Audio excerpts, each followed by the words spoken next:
So hello and welcome back students to AI education and study with Anas sir. So आज की इस class हम start करते हैं अपनी class 11 business study chapter number 8 small business and enterprises. और आज की इस क्लास के अंदर इस चैप्टर में आने वाले सभी इंपॉर्टेंट टॉपिक सभी इंपॉर्टेंट पॉइंट्स को एक वन शॉट वे के साथ हम फिनिश करने वाले हैं। सो फटाफट से शुरू करते हैं अपनी क्लास को और समझते हैं इस कंप्लीट चैप्टर को एक ही वीडियो में एक brief best and short explanation के साथ। So let's start. चलिए स्टूडेंट शुरू करते हैं अपनी क्लास को और समझते हैं सभी इंपॉर्टेंट टॉपिक्स एंड पॉइंट्स को एक brief best and short explanation के साथ। तो जैसे हमारे चैप्टर का नाम है स्मॉल बिजनेस एंड एंटरप्रेन्योर्स, तो आज की इस क्लास में हम समझेंगे कि स्मॉल बिजनेसेस क्या होते हैं, एंटरप्रेन्योर्स किनको कहते हैं और इनके अंदर आने वाले इंपॉर्टेंट टॉपिक्स क्या होते हैं। तो चैप्टर जब हम शुरू करेंगे तो सबसे पहले आपको एक चीज याद रखनी है कि हम स्मॉल बिजनेस आखिर कहेंगे किसे। यानी कि आप अपने आसपास व्यापार देखते हो, दुकानें देखते हो, कंपनीज देखते हो, फैक्ट्रीज देखते हो, हम कई सारी चीजें देखते हैं जो किसी ना किसी इकोनॉमिक एक्टिविटी के अंदर इन्वॉल्व है। अब हम 11th क्लास की बिजनेस स्टडी पढ़ रहे हैं तो हम ये पढ़कर आए थे पीछे वाले चैप्टर्स के अंदर कि हमारी इकोनॉमिक एक्टिविटी को हम तीन क्राइटेरियाज के अंदर क्लासिफाई करते हैं, जैसे कि business and professional business and third आता है इकोनॉमिक तो एम्प्लॉयमेंट। बट हम इसकी तो बात ही नहीं कर रहे हैं, हम बात कर रहे हैं बिजनेस की एंड प्रोफेशनल बिजनेस की। तो प्रोफेशनल बिजनेस का मतलब हम जानते हैं कि जिसके अंदर सर्विसेज का काम हो, और बिजनेस का मतलब इसमें क्या होता है, इसमें गुड्स का काम हो। तो यहां पर हमने मैन्युफैक्चरिंग के बेस पर और सर्विसेज के बेस पर क्राइटेरियाज को क्लासिफाइड किया है। जैसे कि मैं आपको बताता हूं कि investment in plant and machinery and equipment, यानी कि एक स्मॉल बिजनेसेस वो जब होते हैं जब उनकी इन्वेस्टमेंट इस क्राइटेरिया के अनुसार मैन्युफैक्चरिंग के लेवल पर या फिर सर्विस लेवल पर डिफाइन होती है। यानी कि ये जो आपको डेटा में दिखा रहा हूं ये माइक्रो स्मॉल यानी कि micro small and medium act के माध्यम से पास आउट है, जिसको हम शॉर्ट फॉर्म में एमएसएमई के नाम से भी जानते हैं। तो यहां पर हम क्या देख पाएंगे, मैन्युफैक्चरिंग एंटरप्राइजेस के अंदर आपकी जो इन्वेस्टमेंट होनी चाहिए प्लांट प्रॉपर्टीज के अंदर वो 25 लाख रुपए की अगर है तो आप माइक्रो लेवल के अंदर हो। अगर आपकी इन्वेस्टमेंट 5 करोड़ रुपए की है तो आप स्मॉल लेवल के अंदर हो। अगर आपकी इन्वेस्टमेंट 10 करोड़ रुपए की है तो आप मीडियम लेवल के अंदर हो। यहीं पर मैं बात करूं सर्विस इंटरप्राइजेस की, सर्विस इंटरप्राइजेस में आपकी अगर इन्वेस्टमेंट 10 लाख रुपए की है तो आप माइक्रो लेवल की कैटेगरी में हो। अगर आपकी इन्वेस्टमेंट 2 करोड़ रुपए की है तो आप स्मॉल लेवल की कैटेगरी में हो। और यहीं पर अगर आपकी इन्वेस्टमेंट 5 करोड़ की है तो आप मीडियम लेवल की कैटेगरी में हो। और यदि इस क्राइटेरिया से आप बाहर निकल जाते हो तो आप एमएसएमई एक्ट से बाहर निकल जाते हो, आप एक लार्ज इंटरप्राइजेस के अंदर कंसीडर करते हो। तो micro small and medium act के माध्यम से हमें ये डेटा मिला हुआ है। तो इसके माध्यम से हमें एक चीज और बताई कि आपका जो है वो एनुअल टर्नओवर कितना होना चाहिए। यानी कि ये तो हमने बताया आपकी investment property plant and equipment पे, अब आपका टर्नओवर भी तो कितना हो। टर्नओवर हमने बता दिया कि 5 करोड़ रुपए अगर आपका एनुअल टर्नओवर है तो आप माइक्रो लेवल के अंदर हो, 50 करोड़ का है तो स्मॉल लेवल के अंदर हो, 100 करोड़ रुपए का है तो मीडियम लेवल के अंदर हो। तो this is your MSME act के माध्यम से आपको बताया। तो चलिए स्टूडेंट्स अब हम बात करते हैं टाइप्स ऑफ इंडस्ट्रीज के बारे में। सो टाइप्स ऑफ इंडस्ट्रीज का आखिर क्या मतलब होता है। तो टाइप्स ऑफ इंडस्ट्रीज यानी स्मॉल लेवल पर हमने कैटेगराइज की है 3 लेवल पर।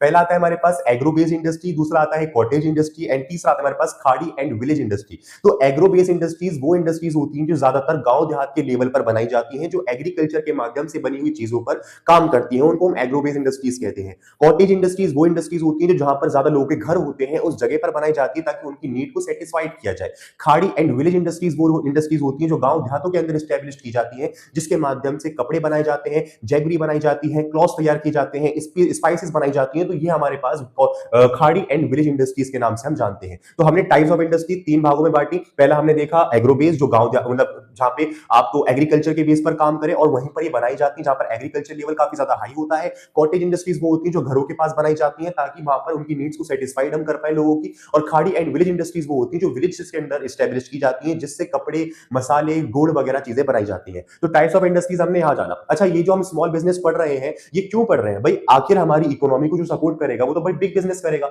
जाहिर बात है। बट हम स्मॉल बिजनेस इसलिए पढ़ रहे हैं क्योंकि ये एकमात्र ऐसी चीज है जो कि गवर्नमेंट की सबसे बड़ी प्रॉब्लम को सेव करती है, गवर्नमेंट की सबसे बड़ी प्रॉब्लम को ये सॉर्ट आउट कर देती है। वो क्यों? क्योंकि जो बड़े बड़े बिजनेस होते हैं वो बड़े बड़े बिजनेस क्या करते हैं, वो बड़े बड़े बिजनेस बड़ी बड़ी मशीनों के माध्यम से कार्य करते हैं, जिससे क्या होता है कि जो एम्प्लॉयड होते हैं वो ज्यादा एम्प्लॉयमेंट जनरेट नहीं करते, क्योंकि वो बड़ी मशीनों के माध्यम से जब कार्य करते हैं तो वो एक मशीन 10-15 लोगों को काम कर देती है। और यहीं पर मैं बात करूं स्मॉल बिजनेस एंटरप्राइजेस की, तो इनके पास इतना कैपिटल नहीं होता क्योंकि ये माइक्रो स्मॉल एंड मीडियम के अंतर्गत घूमते रहते हैं, तो ये लोगों से ज्यादा कार्य करवाते हैं। तो इसीलिए ये गवर्नमेंट का बहुत अच्छा ऑप्शन होता है। जिस भी देश के अंदर स्मॉल लेवल की इंडस्ट्रीज एस्टेब्लिश होती है तो वहां पर गवर्नमेंट की बहुत हेल्प होती है एम्प्लॉयमेंट लेवल को ड्राइव करने के लिए। तो इसका क्या रोल है भाई हमारे इंडिया के अंदर? तो पहला आता है मोर एम्प्लॉयमेंट। ये बहुत ही ज्यादा एम्प्लॉयमेंट जनरेट करके देता है हमें। इकोनॉमिक स्ट्रेंथ है, यानी कि जो लोग अपनी एक जगह से दूसरी जगह पर जा रहे हैं कारोबार करने के लिए, नौकरियां करने के लिए, अब वो उस जगह पर रहते हैं, उस जगह पर ही उनको रोजगार मिल जाता है। और जब वो वो व्यक्ति जो अपने घर पर,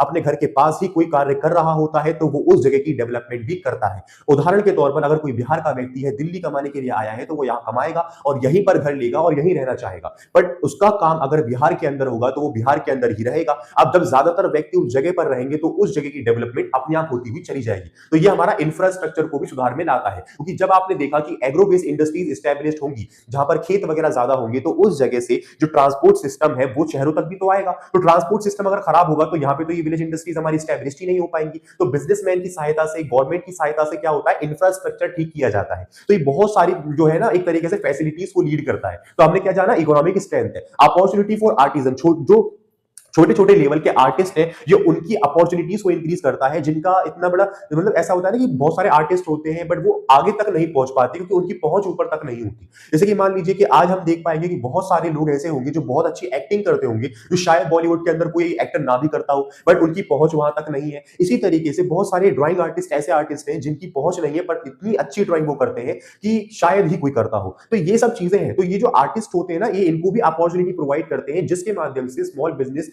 इंडस्ट्रीज और भी ज्यादा सक्सेस पे हो जाती है और ये हमारे आर्टिस्टों के लिए एक फायदा बन जाती है। तो ये अपॉर्चुनिटी फॉर आर्टिजन, ठीक है। इसके बाद आता है बैलेंस रीजनल डेवलपमेंट, यानी कि गांव देहात की डेवलपमेंट को ये बैलेंस करने का भी काम करता है। और promotion of standard of living, और उनके रहन सहन, उनका खान पान की क्षमता और उनका जो एक तरह से साक्षरता दर होता है उसको भी बढ़ाने में हेल्प करता है। फिर आता है better utilization of local resources, और जितने भी उस लेवल पर रिसोर्सेज होंगे उनका एक बेटर यूटिलाइजेशन करेगा, उनको ठीक करने का काम वो करेगा। तो ये हमारा रोल है अपनी स्मॉल बिजनेस इंडस्ट्रीज का। तो आपने अब देखा कि भाई आखिर हमारी स्मॉल बिजनेसेस का इतना अच्छा रोल है हमारे इंडिया के अंदर, तो गवर्नमेंट भी पीछे नहीं हटेगी इनकी हेल्प करने से। तो गवर्नमेंट कैसे हेल्प कर रही है, फाइनेंशियल असिस्टेंस क्या है भाई इनके? तो पहला है कमर्शियल बैंक, जो इनको एक तरीके से स्मॉल मतलब एक तरीके से मीडियम लेवल का और शॉर्ट लेवल का लोन प्रोवाइड करती है। एक आता है लैंड डेवलपमेंट, जो इनका जमीनी माध्यम से हेल्प करती है। रीजनल रूरल बैंक, RRBI के नाम से जानते हैं इसको। Small industrial development bank of India, इसको हम SIDBI के नाम से जानते हैं। The national small industries corporation NTT, इसको हम NSIC के नाम से जानते हैं, जो नेशनल लेवल पर काम करता है और स्मॉल बिजनेसेस को ग्रोथ में लाने के लिए उस पे लगातार डेटा कलेक्ट करता है और गवर्नमेंट को बताता है कि आपको यहां पर ये चीजें इन्वेस्ट करनी चाहिए और इन पर खर्च करना चाहिए। डिस्ट्रिक्ट इंडस्ट्रियल सेंटर, अब क्या होता है कि जो नेशनल लेवल है वो छोटे स्मॉल बिजनेसेस को नहीं पकड़ पाते, तो डिस्ट्रिक्ट लेवल का भी यहां पर जन्म किया गया है। तो कहने का मतलब यह है कि गवर्नमेंट पूरी तरीके से हेल्प करना चाहती है इनकी अलग अलग फाइनेंशियल असिस्टेंस के माध्यम से, कि जिसकी जैसी नीड हो वो वहां पर उस कैटेगरी के पास आए और अपनी नीड को सेटिस्फाइड करे। तो ये मैंने कुछ लिखे हैं, ये बहुत है, आप इनको ही याद करके चले जाइएगा, एग्जाम के अंदर लिख कर आ जाइएगा, बहुत अच्छे नंबर आने वाले हैं आपकी, ठीक है। तो फाइनेंशियल असिस्टेंस के बारे में हमने जान लिया कि गवर्नमेंट किस तरीके से हेल्प कर रही है। अच्छा, ये तो हमने सब समझा स्मॉल बिजनेस के बारे में। अब ये स्मॉल बिजनेस आखिर बनते कैसे हैं? देखिए, कभी कोई बिजनेस जब स्टार्ट होता है तो वो स्टार्ट ना पहले आपके दिमाग में होता है, पहले वो उसका आइडिया आपके दिमाग में आता है, तब जाके वो स्टैब्लिश्ड होता है, चाहे वो कुछ भी हो। ऐसा कोई बंदा नहीं सुनोगे आपकी, मुझे नहीं पता था मुझे क्या करना है और मैंने पैसा लगा के कुछ भी ओपन कर लिया। नहीं, चाहे थोड़ा सोचे, कम सोचे, ज्यादा सोचे, वो एक अलग मैटर है, बट पहले बिजनेस स्टैब्लिश्ड होने से पहले उसके माइंड में वो बिजनेस आता है। तो एंटरप्रेन्योरशिप के बारे में हम पढ़ते हैं कि एंटरप्रेन्योरशिप के माध्यम से स्मॉल बिजनेस बनते हैं, स्मॉल बिजनेस के माध्यम से लार्ज बिजनेस बनते हैं और इसी तरीके से हमारे देश का विकास होता चला जाता है। तो एंटरप्रेन्योरशिप कॉन्सेप्ट को जरा हम 3 भागों में डिवाइड कर लेते हैं। पहला हमारे पास आता है एंटरप्रेन्योर्स। एंटरप्रेन्योर्स का मतलब क्या है? ये उस व्यक्ति की बात हो रही है जिस व्यक्ति के माइंड में वो थिंकिंग आई है, वो इनोवेशन आई है, वो क्रिएटिविटी आई है, जिस पर वो काम करना चाहता है।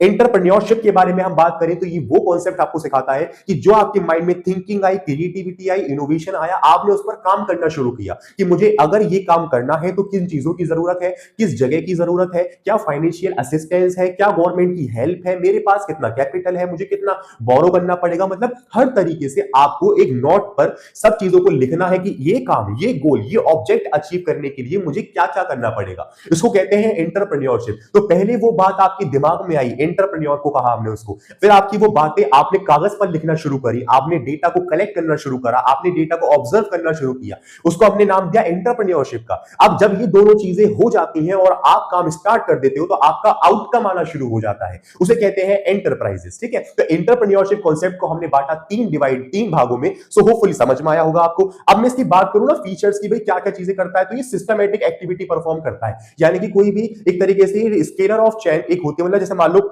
अगर हम लॉफुल एंड पर्पसफुल एक्टिविटी कर रहे हैं, यदि आप मान लीजिए कोई ऐसा बिजनेस कर रहे हो जो इलीगल है, तो वो आप एंटरप्रेन्योर नहीं कहलाओगे, क्योंकि एंटरप्रेन्योर उसी को कहा जाता है जो कि एक लॉफुल काम करे और उस काम को करने के पीछे उसका कोई पर्पस हो, यानी कि उस काम करने के पीछे उसका कोई पर्पस हो, कि सोशल मोटिव भी हो सकता है, प्रॉफिट मोटिव भी हो सकता है, इकोनॉमिक स्ट्रेंथ भी हो सकता है, पर्सनल ग्रोथ भी हो सकता है, तो उसका कुछ ना कुछ मोटिव होना चाहिए। तो ये लॉफुल एंड पर्पसफुल एक्टिविटी है, तो यही आपका सिस्टमैटिक एक्टिविटी का जन्म करता है, क्योंकि पहले आप सोचते हो, उस पर काम करते हो और तब वो शुरू करते हो, तो that are lead to systematic activity. मैं बात करूं इनोवेशन की, तो इनोवेशन का कॉन्सेप्ट आपको समझाता है एक नई थिंकिंग, यानी कि एंटरप्रेन्योरशिप डेवलपमेंट हम उसको कहते हैं जो एक नई थिंकिंग को जनरेट करे। ठीक है, तो इनोवेशन हमने यहां से समझ लिया। तो ये फीचर्स है, 3 फीचर्स इनफ है समझने के लिए। मैं बात करूं इसकी नीड्स की, तो व्हाट नीड, इसकी क्या नीड है, क्या जरूरत है, तो इसकी जरूरत हमारे पास 3 चीजों में बांट दी है मैंने। पहला क्या आता है, initiating the process of development. तो initiating the process of development का मतलब क्या है, किसी भी कार्य को करने के लिए, किसी भी कार्य को करने के लिए, यानी कि जब कभी कोई मतलब देश होते हैं, तो पूरे जो देश होते हैं पूरी दुनिया के, उनको हम 2 भागों में डिवाइड करते हैं। पहला जो डेवलप्ड अभी नहीं हुए हैं, जो डेवलप्ड अभी नहीं हुए हैं वो डेवलपिंग के प्रोसेस पर है, और दूसरा वो जो डेवलप्ड हो चुके हैं, जो डेवलप्ड हो चुके हैं। तो मैं आपको बताऊं कि जो डेवलप्ड हो गए हैं या हो रहे हैं, उसके दोनों ही टाइप के देशों को इस स्मॉल बिजनेस की, इस एंटरप्रेन्योर की जरूरत होती ही होती है। तो initiating the process of development, किसी भी देश के विकास के लिए, उसके प्रोसेस के लिए सबसे ज्यादा जरूरी क्या होता है, एंटरप्रेन्योरशिप, यानी कि इनोवेशन जरूरी होता है, क्रिएटिविटी जरूरी होती है, एंड देन बहुत सारी मतलब एक तरह से अच्छी थिंकिंग, लॉफुल पर्पसफुल एक्टिविटी जरूरी होती है। ठीक है, सस्टेनिंग द डेवलपमेंट, यानी कि डेवलपमेंट आप कर रहे हो, उसमें आपने एंटरप्रेन्योरशिप करी। उदाहरण के तौर पर कि जब हम सक्सेस नहीं होते, तो सक्सेस आप ना होने से पहले अपने अंदर खूब सारी क्रिएटिविटी रखते हो, इनोवेशन रखते हो, और आप सक्सेस हो जाते हो। उदाहरण के तौर पर कि आपने सोचा कि मैं ये सोच रहा हूं, ये गोल है मेरा, ये ऑब्जेक्टिव है, मुझे इसको अचीव करना है, इसको अचीव करने के लिए मुझे क्या क्या करना पड़ेगा, वो आपने सब कुछ किया और आप सक्सेस भी हो गए। परंतु उस सक्सेस को लंबे समय तक मेंटेन करने के लिए आपको अपनी इनोवेशन, अपनी क्रिएटिविटी को जारी रखना पड़ेगा। ये नहीं कि आप सक्सेस हो गए, आपने छोड़ दिया, भैया अब नहीं करूंगा काम धंधा, अब मैं घर बैठूंगा, मजे से मौज मारूंगा, तो ऐसा नहीं हो सकता। डेवलपमेंट रेट को मेंटेन करने के लिए भी हमें एंटरप्रेन्योरशिप यानी क्रिएटिविटी की जरूरत होती है। फिर मैं बात करूं प्रोवाइडिंग एम्प्लॉयमेंट अपॉर्चुनिटी, इसका मतलब क्या है कि ये अपॉर्चुनिटीज जो होती है एम्प्लॉयमेंट्स की, आर्टिजन्स की, ये उसको प्रोवाइड करता है, जिससे अल्टीमेटली हमारी इकोनॉमी की स्ट्रेंथ इंक्रीज होती है और हमारी इकोनॉमी ग्रोथ करती है। तो आप यहां पे ये भी लिख सकते हो कि डेवलपिंग प्रोसेस जो कंट्रीज हैं वो उनके लिए भी जरूरी है, और जो डेवलप्ड कंट्रीज हैं वह इनके लिए भी जरूरी है। तो यहां पर हमने समझा इसके नीड्स के बारे में। अच्छा, क्या होता है कि जब कभी हम कोई नया काम शुरू करते हैं, तो हमारे मन में ना बहुत सारे विचार होते हैं, और वो बहुत सारे विचार जो है हम 2 भागों में डिवाइड करते हैं। पहले अपने अंदर के मन के विचार, दूसरा जो बाहर एनवायरमेंट में चल रहे हैं उसके हिसाब से। उदाहरण के तौर पर कि भाई आप ना बिजनेस ओपन करना चाहते हो, आप दुकान खोलना चाहते हो कपड़ों की। अब आपके पास पैसा तो नहीं है कि आप दुकान खरीदो, आप रेंट पर लोगे, तो आपके पास इतना पैसा नहीं है कि आप उस रेंट को भर सको महीने पे। क्योंकि अगर आप ये सोच के बिजनेस कर रहे हो कि मेरे बैठते ही मेरा काम चलने लग जाएगा, तो ऐसा तो पॉसिबल नहीं होता। हर बिजनेस समय मांगता है। तो यहां पर अगर आपने ये सोच लिया कि मेरा बिजनेस मेरे बैठते ही चलने लग जाएगा, तो ये तो पॉसिबल नहीं है। तो यहां पर क्या होता है कि कुछ फैक्टर ऐसे हैं जो बाहर के आपको इफेक्ट करते हैं। आप एबल हो, आप विलिंग हो, बट बाहर का एक्सटर्नल फैक्टर ऐसा है, वो रेंट ऐसा है, जो आपको उस एंटरप्रेन्योरशिप डेवलपमेंट को लीड नहीं करने दे रहा। इसी तरीके से मैं बात करूं, कभी कभार ऐसा होता है कि हम एबल होते हैं परंतु विलिंग नहीं होते। हमारी पोटेंशियल रिक्वायरमेंट, पोटेंशियल नीड्स पूरी सेटिस्फाइड होती है, पर हम सक्षम नहीं होते कि हम उस काम को कर पाए। और कभी कभार हमारे मन में होता है कि मुझे इस काम को करना है, तो हमारी एबिलिटी नहीं होती कि हम उस काम को कर पाऊं। तो ये जो मैंने कुछ आपको बातें बताई, अगर ना समझ में आई है तो मैंने इसको कर दिया 2 भागों में डिवाइड। तो रोल की अगर मैं बात करूं कि आखिर ऐसे कौन से फैक्टर हैं जो कि एंटरप्रेन्योरशिप डेवलपमेंट को एक तरीके से फ्लक्चुएट करने का काम करते हैं, तो पहला आप बना लीजिएगा नोट्स के अंदर, एनवायरमेंटल फैक्टर। एनवायरमेंटल फैक्टर के अंदर 2 चीजें हैं, 4 चीजें हैं हमारे पास। इकोनॉमिक सिस्टम, आपकी इकोनॉमी का सिस्टम क्या है। दूसरा, आपके यहां पर इंफ्रास्ट्रक्चर कैसा है, आपके देश का टैक्सेशन सिस्टम कैसा है, और आपकी गवर्नमेंट कितना सपोर्ट एंटरप्रेन्योर्स को करती है और कितना नहीं करती। ये है एनवायरमेंटल फैक्टर। अब कुछ इंडिविजुअल फैक्टर होते हैं, जैसे कि नॉट रेडी एंटरप्रेन्योर्स, आपके मन में जो विचार आया है, आप उस पर काम करना चाहते हो, परंतु आप पूरी तरीके से रेडी नहीं हो, तो ये आपको एक फैक्टर प्रोवाइड कर रहा है, जिससे आप अपने एंटरप्रेन्योरशिप डेवलपमेंट को लीड में नहीं ला पा रहे हैं। ऐसे ही ईगर एंटरप्रेन्योरशिप, यानी कि आप एबल है, विलिंग है, इस तरीके से क्या बातें हो जाती है हमारे पास, पोटेंशियल एंटरप्रेन्योर, यानी कि यहां पर आप एबल हैं, विलिंग नहीं है, यहां पर आप विलिंग हैं और एबल नहीं है, तो ये चीजें हमारे पास बनी रहती हैं। तो इंडिविजुअल फैक्टर्स हमने यहां पर ये समझी। सो होपफुली यहां तक आपके सारे कॉन्सेप्ट समझ में आए होंगे। अब मैं आपको बताता हूं कि आखिर इनके पास, एंटरप्रेन्योरशिप के पास ऐसा कौन सा जरिया होता है जहां से ये पैसे लेते हैं, और गवर्नमेंट भी किस तरीके से हेल्प करती है, कुछ सपोर्टिंग के माध्यम से और कुछ सिक्योरिटी के माध्यम से। तो देखिए स्टूडेंट, जिस तरीके से स्मॉल बिजनेसेस की गवर्नमेंट जो हेल्प करती है वो डिफरेंट डिफरेंट फाइनेंशियल असिस्टेंस के माध्यम से करती है, जो कि कैटेगरी के बेस पर बैंक्स का डिवीजन किया गया है, जो कि उनकी नीड को सेटिस्फाइड करे, उनकी वांट को सेटिस्फाइड करे, जिससे वो ग्रोथ करें और एम्प्लॉयमेंट लेवल को और बढ़ाए। तो यहां पर हमने क्या देखा है कि जो हमारे एंटरप्रेन्योर्स हैं, उन एंटरप्रेन्योर्स की गवर्नमेंट किस तरीके से हेल्प कर रही है, तो वो हेल्प आपको स्टार्टअप इंडिया स्कीम के नाम से जानी जाती है। Startup India scheme in the sense it refer to the government scheme, यानी कि रेफर करती गवर्नमेंट की ऐसी स्कीम को जिसके अंदर कुछ असिस्टेंस फाइनेंशियली प्रोवाइड किए जाते हैं यंग एंटरप्रेन्योर्स को, in order to convert initiative to be taken them into reality, यानी कि जो उन्होंने इस दिमाग के अंदर अपना ख्वाब देखा है, उस ख्वाब को सच्चाई बनाने के लिए गवर्नमेंट डिफरेंट तरीके से फाइनेंशियल असिस्टेंस के माध्यम से इनकी हेल्प करती है। तो ये है स्टार्टअप इंडिया स्कीम। अच्छा, ये जो स्टार्टअप इंडिया स्कीम है, कोई कैसे इसमें रजिस्टर करे, तो इसका प्रोसेस प्रॉपर गवर्नमेंट ने दे रखा है कि पहला तो ये है कि आप इनकॉर्पोरेशन ऑफ बिजनेस होने चाहिए, यानी कि या तो आप प्राइवेट लिमिटेड हो या एलएलपी हो या पार्टनरशिप हो, मतलब कहने का यह है कि आपका बिजनेस और आप अलग अलग होने चाहिए, सेपरेट लीगल एंटिटी आपके बिजनेस की होनी चाहिए, ये मैंडेटरी है। Go to the startup India website, आपको वेबसाइट पे जाना है, अपने डॉक्यूमेंट्स को अपलोड करना है, आपको letter of availing tax benefit मिल जाएगा, और साथ ही साथ आपको अपनी सेल्फ कंडीशन सारी क्लैरिफाइड कर देनी है वहां पर, और गेटिंग द रिकॉग्निशन नंबर, एक गवर्नमेंट के माध्यम से आपको नंबर मिलता है, आपकी आईडी होती है आपके बिजनेस की, तो वो आपको बता देना है। अच्छा, मैं आपको बताऊं कि अगर आपका बिजनेस 10 साल से ज्यादा पुराना है तो ये आप स्टार्टअप इंडिया स्कीम के अंदर कंट्रीब्यूट नहीं कर सकते। आपका बिजनेस 10 साल के अंदर अंदर का होना चाहिए, और दूसरी चीज, आपका टर्नओवर भी मीडियम लेवल से, मतलब आपका टर्नओवर भी अरबों करोड़ों में नहीं होना चाहिए, आपका टर्नओवर मुश्किल से स्मॉल लेवल तक का होना चाहिए। ठीक है, तो यहां पर हमने देखा कि भाई ये सब चीजें हैं, और सबसे बड़ी बात है यहां पर क्या है कि आपको जो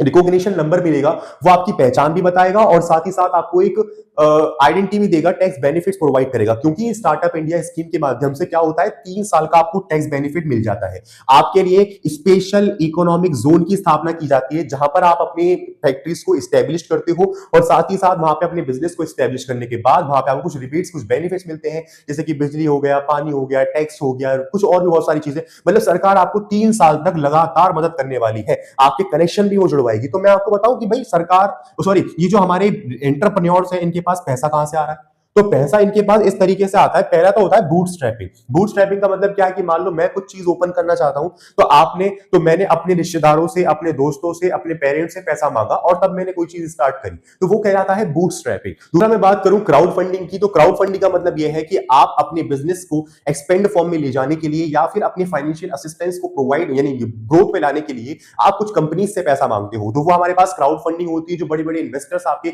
बिजनेस के अंदर आपके इनोवेशन को देखकर पैसा लगाते हैं, तो वो क्राउड फंडिंग हो गया। एक होता है एंजल इन्वेस्टमेंट। एंजल इन्वेस्टमेंट का मतलब ये होता है कि आपने शार्क टैंक इंडिया देखा होगा, और देखना भी चाहिए कॉमर्स वाले बच्चों को। शार्क टैंक इंडिया के अंदर जो वो इन्वेस्टर बैठे रहते हैं, उनको हम एंजल इन्वेस्टमेंट कहते हैं, जो कि आपकी इनोवेशन को देखते हैं, क्रिएटिविटी को देखते हैं, और लास्ट ईयर प्रॉफिट्स को ऑब्जर्व करते हैं, और वो कंसीडरेशन इक्विटी आपकी कंपनी के अंदर पैसा लगाते हैं, तो उसको एंजल इन्वेस्टमेंट कहा जा रहा है। वेंचर कैपिटल, ये थोड़ा सा रिस्की होता है, इसमें बहुत बड़ी बड़ी कंपनी से आपका ताल्लुक बनता है, तो बहुत रिस्की है, परंतु इसमें प्रॉफिट बहुत ज्यादा होते हैं, क्योंकि आपको फंड भी प्रोवाइड करता है, और आपके एक सोशल वे पे नेटवर्क बनाने में भी बहुत बड़ी हेल्प करता है, आपके कनेक्शंस बनाने में हेल्प करता है। इसके अंदर बहुत सारी पॉइंट्स आते हैं, जैसे क्राउड फंडिंग की बात करो, उसमें इंडिगो आता है, एक कंपनीज का नाम है, ऐसे ही यहाँ पर नेक्सस आता है, कंपनीज का नाम है, तो 2-3 कंपनी का नाम आप याद कर लीजिएगा। मैं बात करूं इनक्यूबेटर्स की एंड एक्सीलरेटर्स की, तो ये ना गवर्नमेंट के 2 फाइनेंशियल असिस्टेंस है, जो आपके लेवल के बेस पर आपकी हेल्प करते हैं, आपको लीड करते हैं। जैसे कि अभी आप स्टार्टअप के लेवल पर हो, तो आपको एक लैंड की जरूरत है, आपको फर्नीचर्स की जरूरत है, आपको बहुत सारे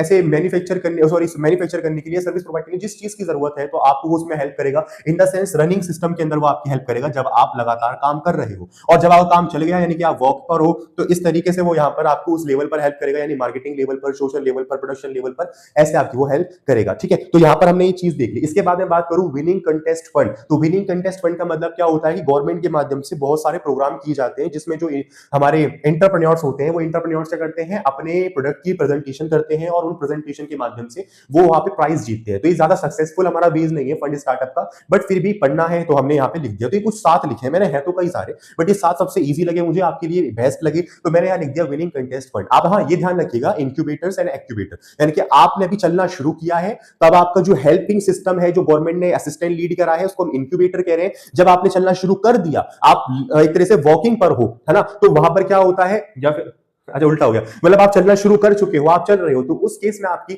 मार्केटिंग लेवल पर, सोशल नेटवर्क लेवल पर जो हेल्प करता है वो एक्यूबेटर कहलाता है। तो विनिंग कंटेस्ट फंड भी हमने पढ़ लिया। क्विक मनी का मतलब क्या होता है कि कुछ बेच दो कुछ बेच दो, उससे पैसा डायरेक्ट आ जाएगा, तो वो क्विक मनी कहलाता है। तो वेस्ट टू फंड स्टार्टअप है। अब इतना ही नहीं, स्टार्टअप इंडिया स्कीम सिर्फ और सिर्फ बिजनेस के लिए नहीं है, मतलब बिजनेस के लिए है, परंतु इसने ना अपने बिजनेस को और अपने काम को और अच्छा करने के लिए 3 कैटेगरी भी क्लासिफाई करी है। जैसे कि पहला आती है हमारे पास ट्राइबल इंटरप्राइजेस या फिर ट्राइबल स्कीम के नाम से हम जानते हैं। फिर आती है हमारे पास दलित, यानी कि दलित स्कीम, दलित एंटरप्रेन्योर्स, और तीसरी हमारे पास आती है वुमन। तो इन तीनों कैटेगरीज पर भी ये काम करता है, इनको फाइनेंशियली लीड करता है और इनकी हेल्प करता है। ठीक है, तो यहां पर ये बात रही। अच्छा, एंटरप्रेन्योर्स जब स्मॉल बिजनेस इंडस्ट्रीज बनते हैं तो वो कुछ ना कुछ अपने अंदर क्रिएटिविटी लेकर ही बनते हैं, उनके अंदर माइंड्स के अंदर कुछ इनोवेशन होती है, उसको लेकर बनते हैं। मान लीजिए मेरा दोस्त है कोई, और मेरे दोस्त ने मुझे अपना सारा आइडिया बता दिया और मैंने उस आइडिया को कम्युनिकेट कर दिया, तो यहां से तो उसका जो एक तरीके से सीक्रेट था वो तो सीक्रेट ही नहीं रहा, जिससे वो एक एंटरप्रेन्योर बनता, फिर स्मॉल बिजनेस एंटरप्रेन्योर बनता, फिर इस तरीके से लार्ज लेवल पे चला जाता। तो यहां पर गवर्नमेंट आपकी इसके लिए भी हेल्प करती है, तो उसने बनाया है इंटेलेक्चुअल प्रॉपर्टी राइट। इसके अंदर 2 चीजों में क्लासिफाइड है, लिटरेसी एंड आर्टिजन वर्क, और इसमें industrial property. Literacy and artisan work का मतलब क्या होता है, आपने कोई किताब लिखी है, आपने कोई म्यूजिक लिखा है, आपने कोई नोवेल लिखा है, आपने कोई स्क्रिप्ट लिखी है, और यहीं पर इंडस्ट्रियल प्रॉपर्टी के अंदर आपने कोई गुड बनाया है, आपका कोई ट्रेडमार्क है, आपने कोई चीज स्टैब्लिश करी है, आपने किसी काम के करने का तरीका थोड़ा इजी किया है, तो वो आपका इंडस्ट्रियल प्रॉपर्टी है। इसके अंदर इसके टाइप्स में बात करूं तो ये कुछ हमारे पास टाइप होते हैं। पहला आता है copyright. Copyright literacy and artisan work के लिए यूज किया जाता है, और ये एक ऐसा असिस्टेंट होता है जिसकी ड्यूरेशन में आपको कहूं कि एंटरप्रेन्योर के मरने के 60 साल बाद तक ही चलता रहता है। तो ये कॉपीराइट है आपका। कोई भी आपके कंटेंट को, कोई भी आपके नोवेल को, म्यूजिक को, स्क्रिप्ट को कोई भी यूज नहीं कर सकता दूसरा बंदा, तो ये कॉपीराइट है। फिर बात करूं पेटेंट की, तो पेटेंट राइट का मतलब क्या होता है कि आपके गुड्स, आपकी प्रोडक्शन, आपकी इनोवेशन को सेव करने के लिए, यानी कि इंडस्ट्रियल प्रॉपर्टी राइट्स को सेव करने के लिए पेटेंट बनाते हैं, और इसकी ड्यूरेशन 20 साल की होती है, और वापस हम रिन्यू करवा के उसकी रिनोवेशन कर सकते हैं, यानी दोबारा पेटेंट करवा सकते हैं। ट्रेडमार्क की मैं बात करूं तो हर बिजनेस का अपना अपना लोगो होता है और नाम होता है, तो उसको एक तरीके से रिजर्व करवाने के लिए, उसको सेफ रखने के लिए, ताकि कोई और बिजनेस मेरे नाम को, मेरे लोगो को लेकर ना बैठ जाए, तो हम क्या करते हैं, ट्रेडमार्क के लिए अप्लाई करते हैं। इसकी ड्यूरेशन भी लगभग लाइफ टाइम ही होती है। मैं बात करूं ट्रेड सीक्रेट्स की, तो ट्रेड सीक्रेट्स की भी ड्यूरेशन लाइफ टाइम की मान लो आप, तो ट्रेड सीक्रेट्स का सॉरी ट्रेडमार्क की ड्यूरेशन होती है 10 सालों की, है ना, 10 सालों की ड्यूरेशन होती है। तो आप हमें ध्यान रखिएगा कि 10 साल के बाद आपको फिर से ड्यूरेशन करवाना पड़ेगा, बाकी आप देख लेना कुछ गलती हुई हो तो यहाँ पे हमने देखा ट्रेड सीक्रेट्स। तो ट्रेड सीक्रेट्स हमने जाना कि भाई आप बिजनेस के अंदर अगर कोई ऐसी चीज है जो आप कैसे बना रहे हो, ये सामने वाले को आप नहीं बताना चाहते, यानी कि अपने कस्टमर्स को नहीं बताना चाहते, तो आप अपनी रेसिपी को, आप अपने इनोवेशन को, क्रिएटिविटी को एक सीक्रेट के अंदर रिजर्व करवा लेते हो, इसको कहते हैं ट्रेड सीक्रेट। इसका सबसे बड़ा उदाहरण है कोको कोला की कंपनी। कोको कोला कैसे बनती है ये आज तक किसी को भी नहीं पता, ये ट्रेड सीक्रेट है। तो उस कंपनी ने अपना ट्रेड सीक्रेट करवा रखा है। अगर कोई वहां का एम्प्लॉय भी, पहली बात तो एम्प्लॉय इस जगह पर पहुंच ही नहीं पाता जहां वो चीजें बनती है, अगर किसी ने ये चीज कम्युनिकेट कर भी दी तो ये लीगली तरीके से उसको बहुत बड़ी सजा भी दिलवा सकता है।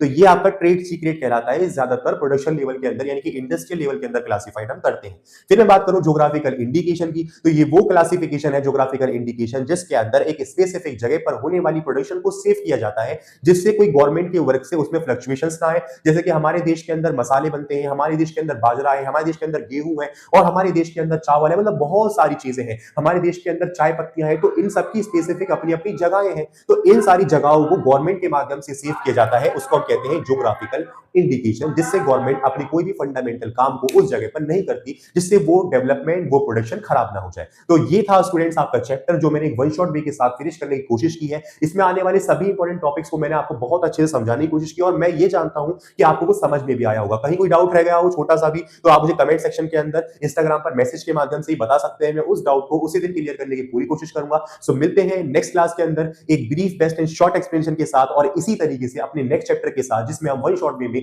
उसके भी सारे इंपॉर्टेंट टॉपिक्स को कवर करेंगे। Thank you.